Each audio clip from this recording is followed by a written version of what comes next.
Alrighty then, let's talk about the Executor because this class, seriously guys, is gonna be something else from deflecting attacks like Sekiro, transforming into a giant Crucible Beast. This guy is in your typical Dex type of build. He is going to be able to hit hard. And then on top of that, if you are able to play him right, he might just be the most powerful class in Elden Ring Nightreign. So in this video, we're going to be breaking down a couple of things, how his abilities are very OP, his stats, how to use the cursed sword, and also why he's such a high risk, high reward type of class. So if you're thinking about maining the Executor, you're in the right place. So let's jump into this video. First of all, we got a Dexterity and Arcane powerhouse. Dexterity and also Arcane, and both of them are S tier, which is gonna make this class by far a super powerhouse. Dexterity is going to feel raw speed and weapons damage, while the Arcane is going to amplify status buildup like bleed, poison, and scarlet rot, making him so deadly over time that is going to be crushing bosses and melting them. Of course, if you know how to use this class, but don't worry, that's why you're watching this video.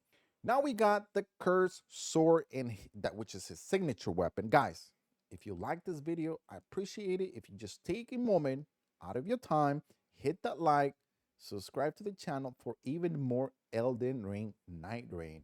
Now, the Executor class is going to use this sword via his character skills, which grants him the stance for deflecting attacks, which is going to perform precision attacks, unleashing devastating long slashes. It technically is going to be a weapon with a huge payoff when you are able to use this properly. And I took a moment and I went to see what other people were saying about this. And I think there is a misconception about this type of cursed sword. If you're able to use this perfectly, guys, you're going to be able to use this unlimited times, which means it's a broken weapon. In Elden Ring, which is the main base game, you know, when you have a broken weapon, you take advantage of it. And that is what the Executor is going to be able to do. Take advantage of the cursed sword. Now, with this, of course, we got to master that deflection mechanic. Each successful deflect that you're going to be able to do is going to chip away off the blade. And that is a good thing because it's going to be revealing a glowing interior type of glowing that you're able to see here on the weapon, which is likely is going to boost the damage, unlock stronger effects, reward skill timing, which also, if you're able to play Sekiro, is that type of pairing type of style where you're going to be able to meet, parry, and also power up mechanics at the same time, which is going to make the two type of physical and, yes, you got it, guys, physical and holy damage coming together. And that is going to be my fourth one. Not only you have a physical weapon, but you got this holy damage potential that you're going to be able to unlock. You can practically kill any enemy with one hit, which is crazy. So that is why it's a high risk, high reward. So if you're able to time it perfectly, you're able to take down any enemy. Of course, you guys know about the Crucible Knights. That is where this is coming from. So you're going to have the mix of the physical and holy damage. And you guys know in the base game, this practically becomes powerful. If you guys are able to use those type of two different damages, holy crap, you become very, very OP. Of course, on top of this, we got the next X tier thing, which is the Arcane Status God.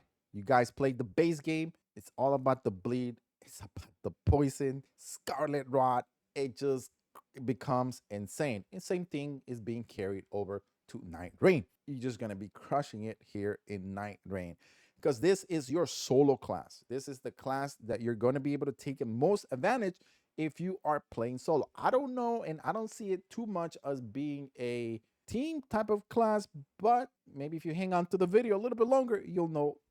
I'll give you guys a few more tips on why this might also become a good class when you are teaming up with two other people. So now we got the ultimate art, which you become a beast. you guys are able to do the see there, you are able to do those claws wipes, and of course at the same time you got a very large AoE damage. So with this, you could use it to your advantage, draw attention from the boss. Another thing you guys could do is practically revive your enemies quickly. You guys know in Nightreign, you gotta slash or you gotta hit your enemy. I'm sorry, not your enemy, your teammates in this time around to be able to revive them. And it's also a good crowd control type of boss aggro ability, and you could use it to your advantage. If you're dying and you're about to die, let's just put it like this, you could use that ability, get that a little bit of HP, deal damage to your enemy, to your boss in this case, and then stay alive and just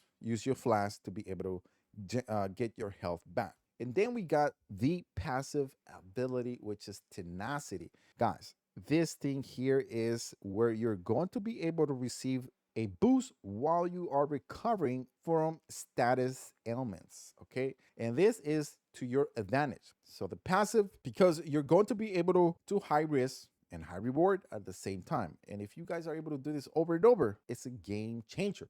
You're going to be breaking the game a lot, especially for those that are just specializing on killing bosses really fast, really easy. Definitely, you're probably going to be cracking this very early and taking advantage of this as soon as you can. Now we got the, as I mentioned, the high risk, high skill playing style. This class does have a glass type of feel.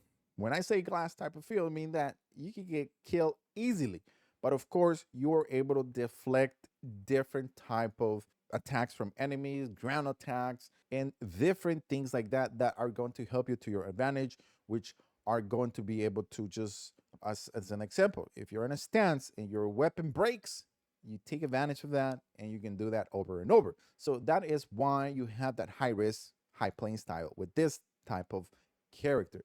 And then we got the weapon variety that we're able to see here. This is beyond katanas because you have two different things. You got the S tier on Dex and S tier on Arcane, which are going to be able to benefit from different weapons such as twin blades, daggers, curved swords, and also scythes. Scythes are amazing in Elden Ring base game, and I'm sure if you are already on S tier with this type of weapons, you're just gonna be killing it with different builds. You got bleed builds, you got holy builds, you got practically every type of build that you can think of in Elden Ring Nightreign.